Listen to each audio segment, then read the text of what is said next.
Welcome to Introduction to Hebrew. In this video, we're going to study the meaning and significance of Daniel chapter 5, verse 25, which includes the famous story of Belshazzar's feast and the handwriting on the wall.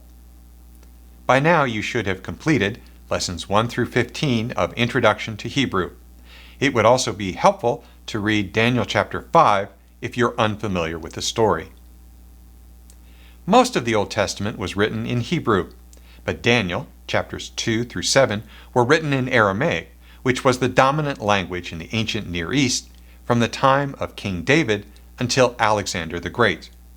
We know that Aramaic was still widely used among the Jews in the 1st century AD, and that Yeshua, that is Jesus, spoke Aramaic in several New Testament stories.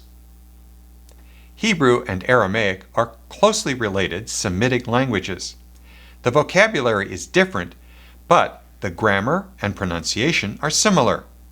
As we shall see, this is how Daniel was able to solve the mysterious puzzle of the handwriting on the wall. This lesson is divided into 3 parts. First, we're going to spend a few minutes on the historical background of this story.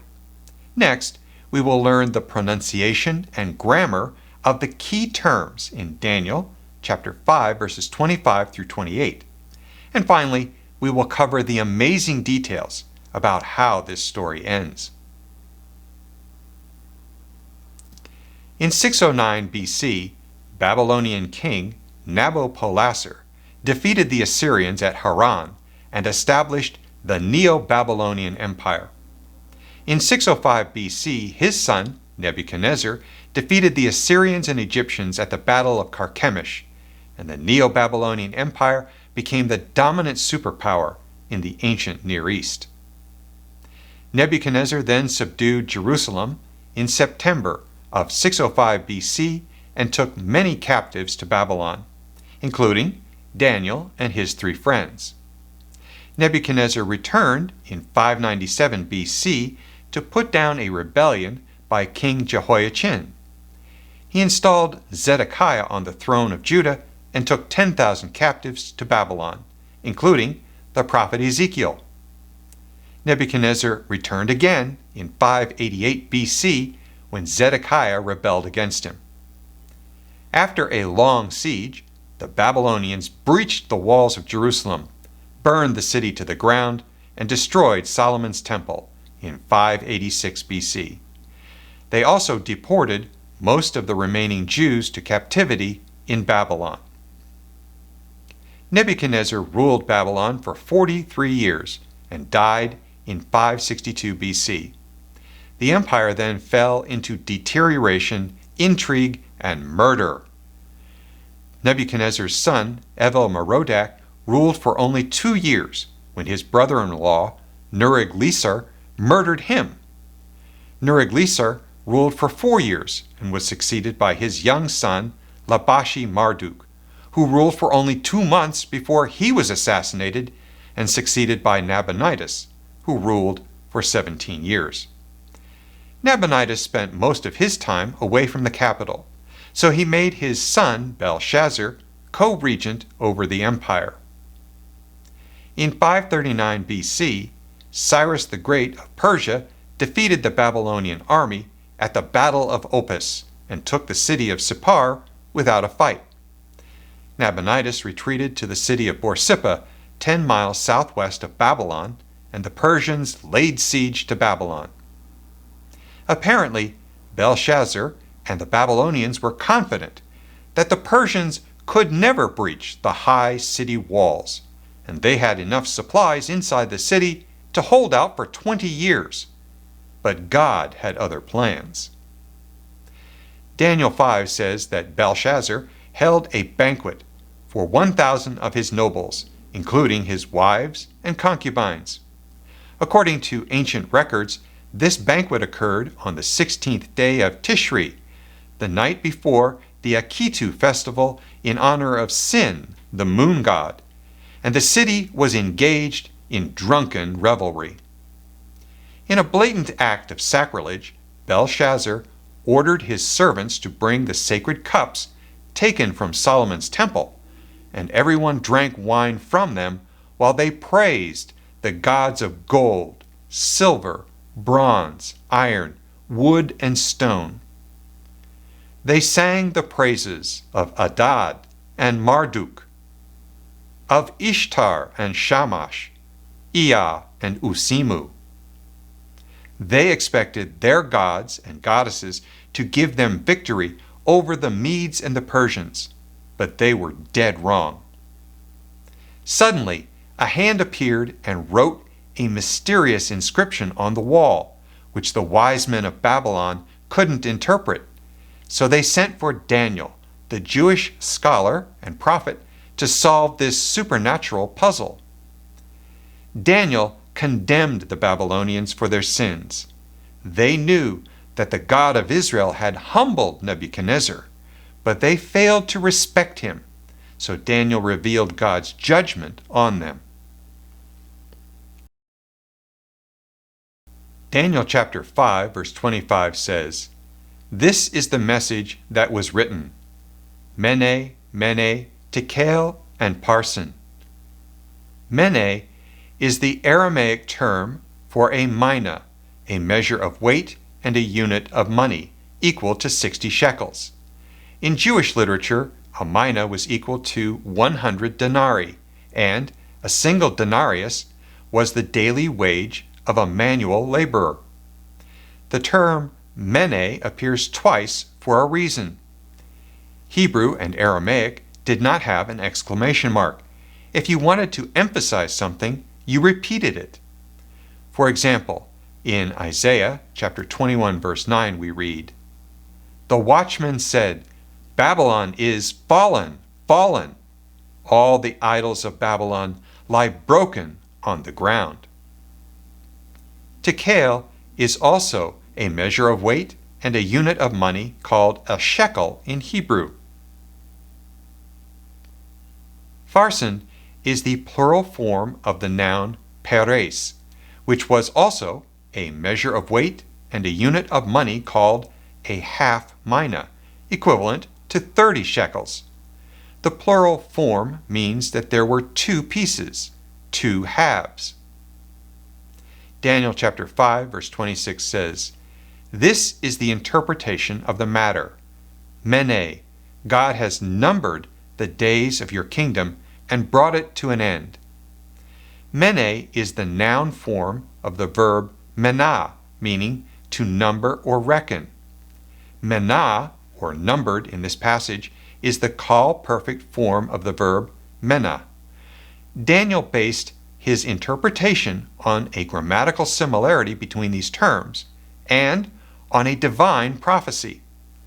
Jeremiah chapter 29 verse 10 says, "For thus says Yahweh, when 70 years are completed for Babylon, I will visit you, and I will fulfill to you my promise, and bring you back to this place."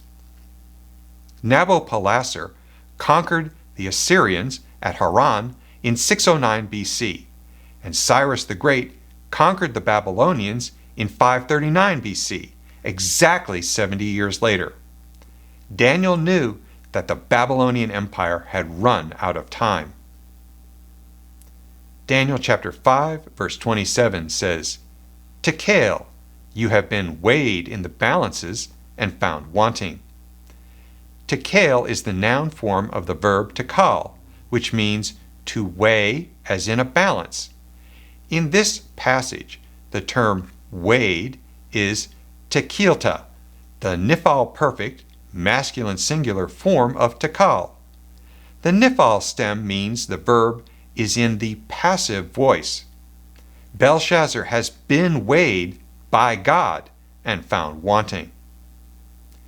Daniel chapter 5 verse 28, "Peres, your kingdom is divided and given to the Medes and Persians." Peres is the noun form of the verb pharos, meaning to divide or break in two. Peres is also similar to pharos, the Aramaic term for the Persians. Parsin is the plural form of Peres. God divided Babylon and gave half to the Medes and half to the Persians.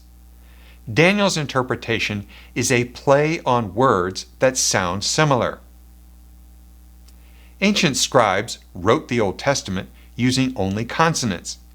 An author expected the reader to recognize the words based on context. Even today, signs in Israel have no vowels.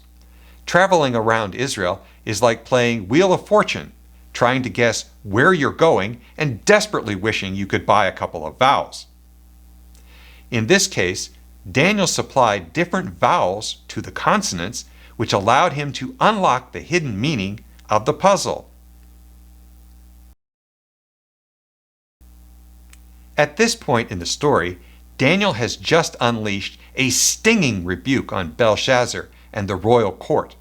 In any other kingdom on earth, he would have been instantly executed.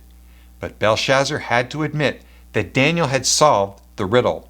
So he made good on his promise to reward the person who decoded the supernatural message. Daniel chapter 5 verse 29 says, "Then Belshazzar gave the command, and Daniel was clothed with purple. A chain of gold was put around his neck, and a proclamation was made about him, that he should be the third ruler in the kingdom." In the ancient world, the color purple was a sign of royalty. Only the ruling class could wear purple. Technically, Nabonidus was still the king of the Babylonian Empire.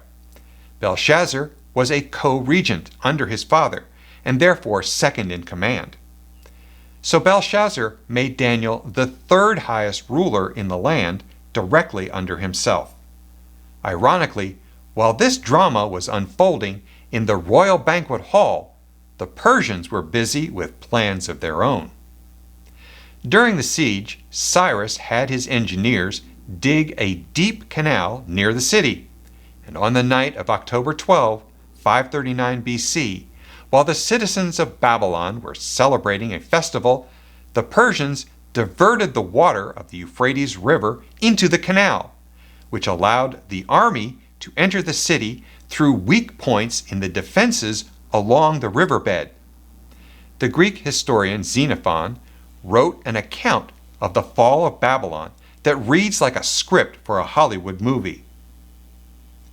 Xenophon's Cyropedia, Book 7, Chapter 5, verses 26 through 30 tell the story.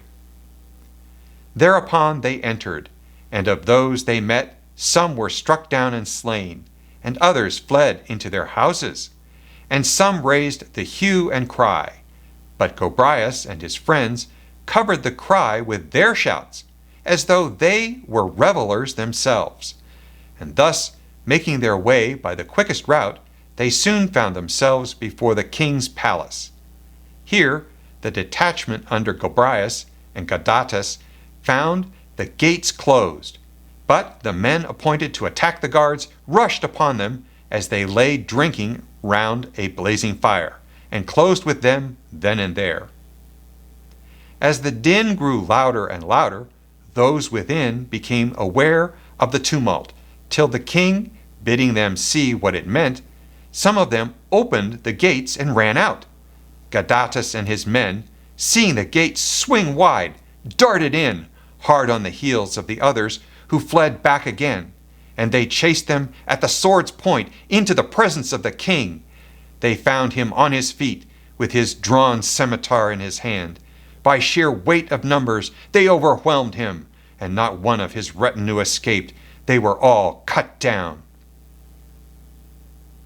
This account is undoubtedly Persian propaganda, designed to make the winners look like superheroes. But all of the ancient accounts agree that Babylon fell quickly and without much of a fight. The Bible simply tells us in Daniel chapter 5 verse 30, "That very night Belshazzar the Chaldean king was killed, and Darius the Mede received the kingdom, being about 62 years old." God made sure that when the Babylonians surrendered, Daniel was in a position of influence where he could help the Jewish people under this new administration. As a result, the Persians treated the Jews well. In 538 BC, Cyrus the Great issued a decree that permitted the Jews to return to their homeland. From the capture of Jerusalem and the first deportation in 605 BC until the Jews returned in 536 BC was almost 70 years. From the destruction of Solomon's temple in 586 BC until the second temple was rebuilt in 515 BC was also about 70 years, just as God had predicted in Jeremiah chapter 25, verses 11 and 12. The lesson of Daniel chapter 5 is that God is the real power that is ruling over the nations. He decides the rise and fall of empires, and He decides how much time each one of us has before He brings us into judgment. Right now, God is shaping the destiny of nations and individuals. He is searching the hearts of people and measuring us in the balance for an eternal destiny. Belshazzar and his people fell short and paid the price, while Daniel and his people found mercy and grace. May we all be found worthy when Yeshua returns to judge the world and reward His faithful people.